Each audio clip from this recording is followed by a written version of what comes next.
আসসালামু আলাইকুম সবাইকে। আজকে আমার ব্লগটা হলো একটা পাহাড়ি মামাকে নিয়ে। একটা পাহাড়ি মামাকে আজকে গিফট দিব। তো চলে দেখা যাক। আর যেতে যেতে অনেক কথা হবে, অনেক মজা করব।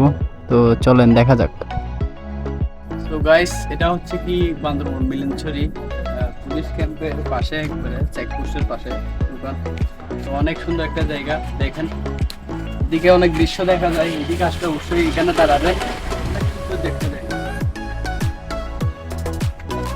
তো আমি এখানে একটু বসলাম আর পুলিশের ওয়াল একটা নিয়ে একটু দুষ্টুমি করলাম। তো এখন চলে যাব মামার দোকানে, চলেন দেখা যাক। আর এখানে যারা আসবেন অবশ্যই অবশ্যই সাবধানে গাড়ি চালাবেন, কারণ রুটগুলা এরকম যে আঁকা বাঁকা, যে কোনো সময় বিপদ করতে পারে, ঠিক আছে? তো সাবধানে যাবেন।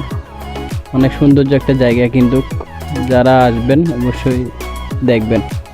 আর এখানে রোডে ঘাটে অনেক পাহাড়িরা দেখা যায়, পাহাড়িদের অনেক কষ্ট করে এরা, অনেক পরিশ্রমী পাহাড়িগুলা বান্দরবন।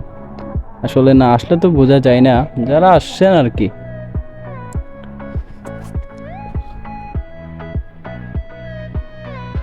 শান্তি হলো পাহাড়ে ভাই, ঠিক আছে? আমাদের পাহাড়েই শান্তি। সো ফাইনালি চলে আসলাম আমি মামার দোকানে। মামা কিন্তু অনেক এক্সাইটেড, কারণ আমি ওনাকে একদিন আগে বলে রাখছিলাম আমি ওনাকে একটা গিফট করব। তো উনি অনেক খুশি হয়েছে গিফটটা পেয়ে।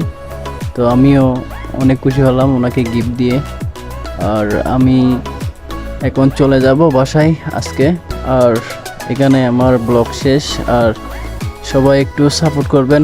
আর নেক্সট ব্লগ পেতে চাইলে একটু এই ভিডিওটা শেয়ার করে দিবেন, কপি লিঙ্ক করে দিবেন, আর আমার পেজটা ফলো দিয়ে রাখবেন, ঠিক আছে? আসসালামু আলাইকুম, ধন্যবাদ সবাইকে।